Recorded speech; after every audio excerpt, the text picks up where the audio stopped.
I consider Romeo's Blue Skies to be one of the few anime that transcend the medium in a way that anyone of any age can enjoy regardless if they like anime or not. I realize this is an outstanding claim because I'm basically saying that it has the power to convert anyone into an anime fan. In today's video, I'll be explaining why I believe this to be true without spoiling the experience for those who haven't seen it. Romeo's Blue Skies is an adaptation of a 1941 German novel set in the late 1800s following Romeo, a young boy who sells himself into short-term slavery as a chimney cleaner in order to support his impoverished farming family and ailing father. He is only expected to work for half a year, but the job is guaranteed to diminish his health as he breathes in soot and risks falling from inside a chimney. I know that sounds like a depressing premise, but the plot is actually much more complicated. Personally, I'm not a fan of anything that only focuses on the negative. Thankfully, Romeo's Blue Skies is a roller coaster of many different emotions. In fact, I would consider this anime to have a multifaceted story. I often criticize anime for attempting to straddle too many genres at once. That's not because it's inherently bad, but because I feel that they're reaching far beyond their means and leaving too much undone. On the other hand, Romeo manages to incorporate many genres together and execute everything properly. This is possibly the result of adapting from a completed source material as well as having a skilled staff considering the changes that were made to the original story. I don't claim to know a whole lot about the animation process because I mostly care about the viewing experience. However, I think there's much to be gained when you can experience the full scope of a story prior to production as opposed to adapting from an incomplete manga which is created under the uncertainty of not knowing which chapter will be its last. Because of its skilled staff and proper planning, Romeo manages to seamlessly blend drama, romance, suspense, mystery, and adventure together in a way that captures the appeal of each without its most common pitfalls. When a story focuses on such tragic events as this, it's easy to make some of the following mistakes: having a cartoonishly bad villain, being a heavy-handed melodrama with no glimmer of hope, and using gratuitous violence to convey the severity of the situation. Romeo's Blue Skies avoids this by primarily immersing us in a somewhat morally gray environment with the exception of the first few episodes. In the beginning, there's an objectively evil, one-dimensional slave trader who's partially responsible for Romeo's enslavement. I say partially because they were already impoverished to begin with, he just tipped the scales in his own favor. Thankfully, this character isn't around for long. Romeo is sold to a middle-class family in Italy that sustains their livelihood cleaning chimneys. I say it's a somewhat morally gray environment not because it justifies buying foreign child labor, but because of how it characterizes the family and contrasts them to other families that Romeo's friends are sold to.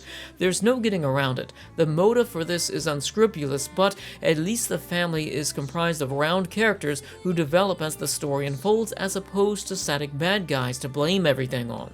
While Romeo had it rough living with them, I appreciated that most of the shortcomings were a result of misunderstandings or the cumulative manifestation of their individual personality flaws. The family consists of 4 members: father, mother, son, and daughter. The mother and son are totally obnoxious and spiteful people who never cease in their efforts to make Romeo aware of how little he is valued. The father is more reasonable, but he is irresponsible and has been weathered down by his nagging wife to the extent that he is incapable of standing up to her. The daughter is bedridden due to a disease, but she is my favorite member of the family. It's easy to see that even without the presence of Romeo, this isn't a happy family. There's a ton of stress riding on them due to the uncertain times and their special needs children who create additional mental and financial strain. Of course they love each other, but there are too many unaddressed problems and too many misunderstandings for them to see things through on their own. I consider Romeo to be the catalyst for their development due to his honest and positive nature, just as well as they're the catalyst for his maturing due to the undesirable circumstances they place him in. Although Romeo's story is dramatic, I admire his positive nature. He always manages to find a silver lining in whatever life throws his way, which in turn strengthens his resolve to see his friends and family. Additionally, his empathetic nature leads him to put others first, which doesn't always work in his favor. I feel like this adds an extra level of realism and relatability because I think everyone can relate to attempting to do something positive, failing at it, having their intentions misunderstood, getting in trouble for it, and being unable to explain. In addition to Romeo's positive outlook, the element of friendship was strong enough to create a positive emotional counterbalance to the inherent oppressive atmosphere. As the story unfolds, Romeo becomes acquainted with numerous children who are also sold to become chimney sweeps. What's amazing about this anime is that they throw so many characters at you, but yet they manage to develop most of them in a way that makes them a living part of the story. Most of these other chimney sweeps have their own individual backstories, mysteries regarding their living situation and how it impacts their mood. They have their own disposition, friendships, and rivalries. It really feels as if each of these characters could be the main character in their own story, especially Romeo's best friend, Alfredo. Now, you might be wondering how they shoehorn adventure elements into a story about a child slave, but it's actually handled in a very natural manner. Most of these kids are taken from other cities or surrounding countries. Romeo comes from the Swiss Alps, a very rural environment with little knowledge of the big city. Of course, being in Milan, Italy is a change of scenery for many of these kids. Sometimes they're left unsupervised or sneak out and roam the streets interacting with the locals or getting in trouble. The way they handled world building also aided the feeling of adventure due to the extent to which Milan was detailed. During the week, Romeo visits numerous homes and businesses to clean their chimneys. Most of these are just routine jobs, but a few of them introduce us to pivotal characters who work or live there. They leave a positive impact on Romeo by teaching him things or aiding him in other ways. We only see these characters a few times, but they still aid in world building due to creating a familiarity with the setting. This anime depicts Milan from inside the buildings to the streets and even the sky, which is actually how the anime gets one of its names.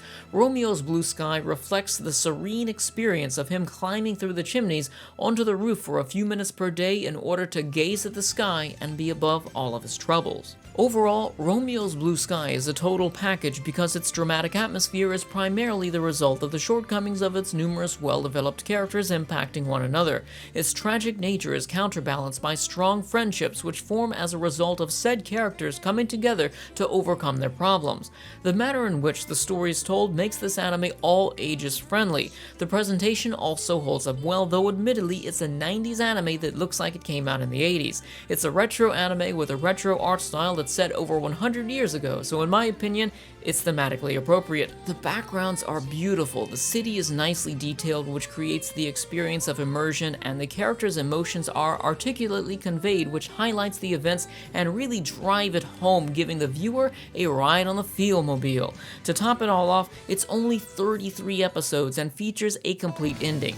I give Romeo's Blue Skies a score of 10 out of 10 as it takes its rightful place alongside anime legends such as Monster and Legend of the Galactic Heroes. My main complaint with this anime is its accessibility. It's an utter shame that it hasn't received a Blu-ray remaster and an English dub yet. It is truly an emotional masterpiece that has the potential to change the world's view on anime, but as things stand, it risks being forgotten. As for my recommendations, I've never seen anything quite like Romeo before, so I did a little digging and found 3 anime you may enjoy. Romeo's Blue Sky was a part of a series called World Masterpiece Theater, which is a collection of anime based on Western novels.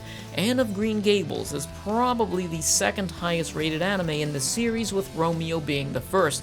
Sans Famille is also part of the series and shares the same director as Romeo.